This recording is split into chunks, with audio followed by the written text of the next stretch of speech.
सुप्रभात छात्रों।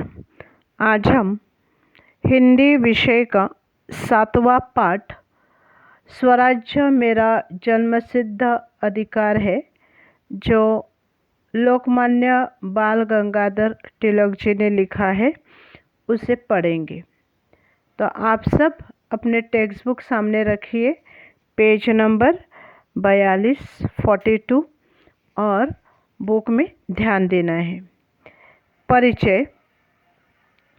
जन्म 1856 दापोली रत्नागिर, मृत्यु 1920 मुंबई महाराष्ट्र में।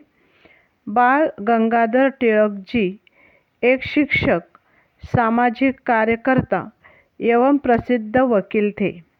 आप देश के पहले ऐसे स्वतंत्रता सेनानी रहे जिन्होंने पूर्ण स्वराज्य की मांग करके अंग्रेजों के मन में खौफ पैदा कर दिया था। जनसमाज ने आपको लोकमान्य की उपाधि दी। प्रमुख कृतियाँ: गीता रहस्य, वेदकाल का निर्णय, आर्यों का मूल निवास स्थान, वेदों का काल निर्णय और वेदांग ज्योतिष आदि। गद्य संबंधी। प्रस्तुत भाषण में तिलक जी ने स्वराज्य के अधिकार को आत्मा की तरह अजर अमर बताया है। यहाँ तिलक जी राजनीति, धर्म, स्वशासन आदि का विस्तृत विवेचन किया है। प्रस्तुत पाठ से स्वराज्य के प्रति तिलक जी की अटूट प्रतिबद्धता दिखाई पड़ती है। तो देखिए बच्चों, पाठ का टाइटल है स्वराज्य मेरा जन्मसिद्ध अधिकार है, जिसे हम इंग्लिश में कहते हैं freedom is my birth right, जो आपने पहले भी सुना होगा कि ये लोकमान्य बाल गंगाधर तिलक जी का वाक्य यानी वक्तव्य है। अपने स्वतंत्रता के प्राप्त करने के लिए लोग जब लड़ते थे, तिलक जैसे लोग जिन्होंने अंग्रेज़ों के साथ ये लड़ाई शुरू की थी, तभी उन्होंने ये वक्तव्य किया था कि स्वराज्य मेरा जन्मसिद्ध अधिकार है और वो हमको मिलना ही चाहिए। तो इस पाठ में लेखक हमें कहते हैं कि स्वतंत्रता या आज़ादी ये हर मनुष्य का एक अधिकार है, राइट है, जिसे कोई भी किसी से छीन नहीं सकता है। तो चलिए हम देखते हैं इस लेसन में, इस पाठ में बाल गंगाधर तिलक जी हमें क्या कहते हैं। तो फिर एक बार आपको कहते हूँ कि पाठ का जो नाम है उसका अर्थ है freedom is my birthright. Gangadhar ji ने यानी तिलक जी ने यहाँ बताया है कि जिस प्रकार हमारी आत्मा को कोई भी शस्त्र, आग, जल का भयंकर रूप या आंधी समाप्त नहीं कर सकती, उसी प्रकार हमारा स्वतंत्र रहने का अधिकार भी कोई हमसे छीन नहीं सकता। तो मैं अभी ये पाठ पढ़ के आपको पैराग्राफ वाइज उसका मीनिंग बताती हूँ, ध्यान देना है।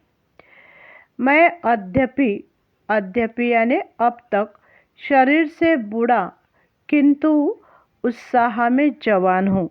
लेखक क्या कहते हैं कि मैं शरीर से बूढ़ा हो चुका हूँ, परंतु मेरा उत्साह इतना है कि एक जवान आदमी की तरह। मैं युवावस्था यानी जवानी, यूथ, युवावस्था के इस विशेष अधिकार को छोड़ना नहीं चाहता। अपनी विचार शक्ति को सबल बनाने से इनकार करना, सबल यानी स्ट्रॉन्ग, इनकार करना यानी मना करना, यह स्वीकार करने के समान होगा कि मुझे इस प्रस्ताव पर बोलने का कोई अधिकार नहीं है। अब मैं जो कुछ बोलने जा रहा हूँ वह चिर युवा है। लेखक कहते हैं कि मैं अभी जो आपको बताने जा रहा हूँ ये चिर यानी हमेशा के लिए, युवा यानी जवान या अमर रहने वाली बात है। शरीर बूढ़ा जर्जर हो सकता है और नष्ट भी हो सकता है, परंतु आत्मा अमर है। तिलक जी क्या कहते हैं कि हमारा शरीर, हमारी बॉडी जर्जर, जर्जर यानी वीक, कमज़ोर हो सकती है या नष्ट भी हो सकती है, परंतु हमारा आत्मा जो है ये आत्मा हमेशा अमर रहता है। अमर यानी हमेशा जिंदा रहता है। उसी प्रकार हमारी होम रूल गतिविधियों में भले ही सुस्ती दिखाई दे, उसके पीछे छिपी भावना अमर एवं अविनाशी है। अभी होम रूल लीग, इसका नाम आपने सुना होगा कि तिलक जी ने ही ये एक ऐतिहासिक आंदोलन शुरू किया था। तो तिलक जी कहते कि आपने सुना हो, आपको शायद ऐसा लगता होगा कि ये हमारा आंदोलन एकदम सुस्त है, यानी एकदम शांति के साथ हो रहा है, परंतु उसके पीछे अमर और अविनाशी, अविनाशी का मतलब है कभी भी विनाश न होने वाली, ऐसा ये हमारा आंदोलन है। वही हमें स्वतंत्रता दिलाएगी, यानी ये होम रूल लीग ही हमें स्वतंत्रता दिलाएगी। आत्मा ही परमात्मा है, परमात्मा यानी ईश्वर, और मन को तब तक शांति नहीं मिलेगी जब तक वह ईश्वर से एकाकार न हो जाए। एकाकार होना यानी एक होना। तो तिलक जी कहते हैं कि आत्मा ही भगवान है, परमात्मा है, और आत्मा ईश्वर से जब तक एक नहीं होता है हमको शांति नहीं मिलेगी। स्वराज्य मेरा जन्मसिद्ध अधिकार है। जब तक वह मेरे भीतर जागृत है यानी जागता हुआ है, मैं बूढ़ा नहीं हूँ। कोई हथियार इस भावना को काट नहीं सकता, कोई आग इसे जला नहीं सकती, कोई जल इसे भिगो नहीं सकता, कोई हवा इसे सुखा नहीं सकती। तो स्वतंत्रता यानी आज़ादी या स्वराज्य मेरा जन्मसिद्ध अधिकार है, यानी वह हमारा अधिकार है, हमारा राइट है, वह हमको मिलना ही चाहिए। ये भावना तिलक जी कहते हैं कि हमारे मन में हमेशा जागृत रहेगी, और इस भावना को ना आग जला सकती है, ना पानी भिगा सकता है, ना कोई हवा उसे सुखा सकती है, ना कोई इसे काट सकता है। मैं उससे भी आगे बढ़कर कहूँगा कि कोई सीआईडी पुलिस इसे पकड़ नहीं सकती। मतलब ये हमारी अंदर की भावना इतनी स्ट्रांग है कि कोई सीआईडी पुलिस भी इसे पकड़ नहीं सकती। मैं इसी सिद्धांत की घोषणा पुलिस अधीक्षक जो मेरे सामने बैठे हैं, अधीक्षक यानी पुलिस इंस्पेक्टर, तो तिलक जी कहते हैं कि जो मेरे सामने पुलिस इंस्पेक्टर बैठे हैं कि मैं उसके सामने भी ये सिद्धांत की घोषणा करता हूँ।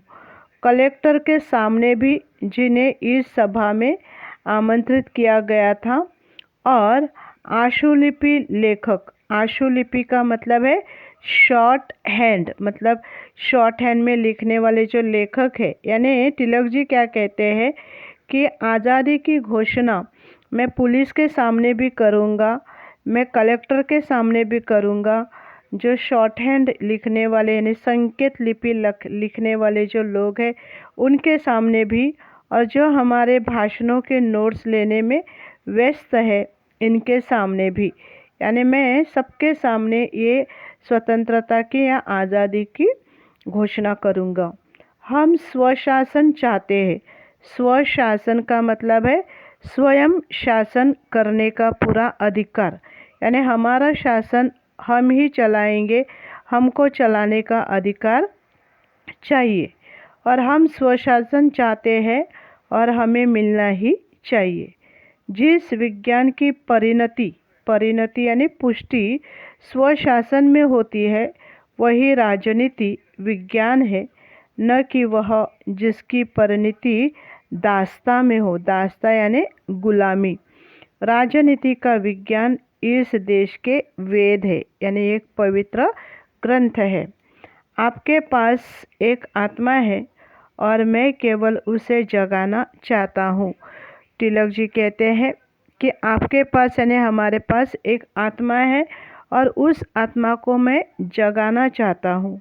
मैं उस पर्दे को हटा देना चाहता हूँ जिसे अज्ञानी यानी मूर्ख लोग, कुचक्री यानी दूसरों को बुरी राह बताने वाला या बुरी राय देने वाला, ऐसे अज्ञानी, कुचक्री और स्वार्थी लोगों ने आपकी आंखों पर डाल दिया है। राजनीति के विज्ञान के दो भाग हैं। पहला दैवी यानी अच्छा, दैवी बोलेंगे तो अच्छा, और दूसरा राक्षसी यानी बुरा। एक राष्ट्र की दास्ता दूसरे भाग में आती है। राजनीति विज्ञान के राक्षसी भाग का कोई नैतिक औचित्य नहीं हो सकता। नैतिक यानी नीति संबंधी कोई उपयुक्तता, मतलब राजनीति विज्ञान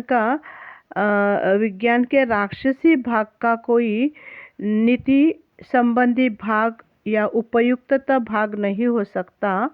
एक राष्ट्र जो उसे उचित ठहराता है ईश्वर की दृष्टि में पाप का भी भागी है। कुछ लोगों में उस बात को बताने का साहस होता है जो उनके लिए हानिकारक है और कुछ लोगों में यह साहस नहीं होता। तिलक जी कहते हैं कि कुछ लोग ऐसे होते हैं कि जो इनजस्टिस को यानी बुराइयों को बर्दाश्त नहीं करते, सहन नहीं करते। तो कुछ लोग ऐसे होते हैं कि जिसके अंदर इतना साहस यानी इतनी ताकत नहीं होती है, हिम्मत नहीं होती है कि बुराइयों का सामना करे या उसके अगेंस्ट में बोले। लोगों को इस सिद्धांत के ज्ञान से अवगत करना चाहता हूँ कि राजनीति और धर्म शिक्षा का एक अंग है। तिलक जी कहते हैं, मैं लोगों को ये बताना चाहता हूँ कि राजनीति हमारे धर्म का, शिक्षा का एक अंग है। धार्मिक और राजनीतिक शिक्षाएं भिन्न नहीं है। यद्यपि विदेशी शासन के कारण वे ऐसे प्रतीत होती है। प्रतीत होना यानी मालूम होना। राजनीति के विज्ञान में सभी दर्शन समाये हैं। यानी तिलक जी का कहना है राजनीति और धार्मिक ज्ञान अलग नहीं है, परंतु हमारे यहाँ जो विदेशी लोग जो आए थे यानी अंग्रेज, कि जिन्होंने इसे अलग अलग कर दिया है। इंग्लैंड भारत की सहायता से बेल्जियम जैसे छोटे से देश को संरक्षण देने का प्रयास कर रहा है। संरक्षण देना यानी प्रोटेक्शन देना, सुरक्षा देना। फिर वह कैसे कह सकता है कि हमें स्वशासन नहीं मिलना चाहिए। अब यहाँ तिलक जी कहते हैं कि इंग्लैंड जैसा देश भारत की सहायता से बेल्जियम जैसे छोटे देश को संरक्षण देने का यानी उसकी प्रोटेक्शन करने का प्रयत्न कर रहा है। फिर ये अंग्रेज यानी फिर ये विदेशी लोग कैसे कह सकते हैं कि हमको स्वशासन यानी हमें अपना शासन करने का चांस नहीं मिल सकता। जो हमें दोष देखते हैं वे लोभी प्रकृति के लोग हैं, परंतु ऐसे भी लोग हैं जो परम कृपालु ईश्वर में भी दोष देखते हैं। हमें किसी बात की परवाह किए बिना अपने राष्ट्र की आत्मा की रक्षा करने के लिए कठोर प्रयास करने चाहिए। तिलक जी हम सबको कहते हैं कि हमें किसी भी बात की परवाह नहीं करनी चाहिए, सिर्फ एंड सिर्फ हमें अपने देश की रक्षा के लिए, देश की उन्नति के लिए खूब प्रयास यानी प्रयत्न करना चाहिए। अपने उस जन्मसिद्ध अधिकार की रक्षा में ही हमारे देश का हित छिपा हुआ है। कांग्रेस ने स्वशासन का यह प्रस्ताव पास कर दिया है। प्रांतीय सम्मेलन कांग्रेस की ही देन है। देन यानी एक प्रकार का वरदान है जो उसके आदेशों का पालन करता है। इस प्रस्ताव को लागू कराने हेतु कार्य करने के लिए हम कृत संकल्प है। कृत संकल्प यानी दृढ़ निश्चय, यानी मतलब हमने एक बार जो निश्चय किया वो हमेशा के लिए पक्का है। चाहे ऐसे प्रयास हमें मरुभूमि में ही ले जाए, चाहे हमें अज्ञातवास में रहना पड़े, चाहे हमें कितना ही कष्ट उठाने पड़े या अंत में चाहे जान ही गंवानी पड़े। मतलब यहाँ लेखक क्या कहते हैं कि प्रांतीय सम्मेलन यानी हर एक प्रांत का मतलब है जैसे स्टेट वाइज जो सम्मेलन है वो कांग्रेस की ही देन है और हम उसके आदेशों का पालन करते हैं। मतलब जो प्रांत वाइज स्टेट वाइज जो भी हमको नियम बताए जाते हैं, जो भी हमको आदेश दिए जाते हैं, हम उसका पालन करते हैं और हम पालन करते रहेंगे। इस प्रस्ताव को लागू कराने हेतु हम सब दृढ़ निश्चयी है, यानी हम उसका पालन करते हैं और ऐसा करते करते हमें मरुभूमि यानी रेगिस्तान कि उस या किसी अज्ञातवास में यानी जहाँ कोई आता जाता नहीं, ऐसी जगह क्यों न जाने पड़े या हमको कितने भी कष्ट उठाने पड़े, हम वो करेंगे और करते रहेंगे। अंत में हमको जान गंवानी पड़ेगी तो भी हम अपना निश्चय मतलब जो भी हमारे राजनीति के नियम है उसे पालन करेंगे। श्री रामचंद्र जी ने ऐसा किया था। उस प्रस्ताव को केवल तालियां बजाकर पास न कराए बल्कि इस प्रतिज्ञा के साथ कराए कि आप उसके लिए काम करेंगे। हम सभी संभव संवैधानिक और विधिसम्मत तरीकों से स्वशासन की प्राप्ति के लिए कार्य करेंगे। अभी संवैधानिक यानी संविधान से संबंधित और विधि सम्मत यानी विधि के अनुसार उसके तरीकों से हम स्वशासन की प्राप्ति के लिए कार्य करेंगे। यानी हमें अपना शासन मिलना चाहिए, उसके लिए हम काम करेंगे, उसके लिए हम मेहनत करेंगे। जॉर्ज ने खुलकर स्वीकार किया है कि भारत के सहयोग के बिना इंग्लैंड अब चल नहीं सकता है। मतलब इंग्लैंड के प्रेसिडेंट ने ये स्वीकार किया है यानी मान लिया है, मंजूर किया है कि भारत के सहयोग के बिना इंग्लैंड चल नहीं सकता। 5000 वर्ष पुराने का एक राष्ट्र के बारे में सारी धारणाएं बदलनी होगी। फ्रांसीसी रणभूमि में भारतीय सैनिकों ने ब्रिटिश सैनिकों की जान बचाकर अपनी बहादुरी का परिचय दिया है। हमें इन्हें बता देना चाहिए कि हम 30 करोड़ भारतीय साम्राज्य के लिए अपनी जान भी देने को तैयार है।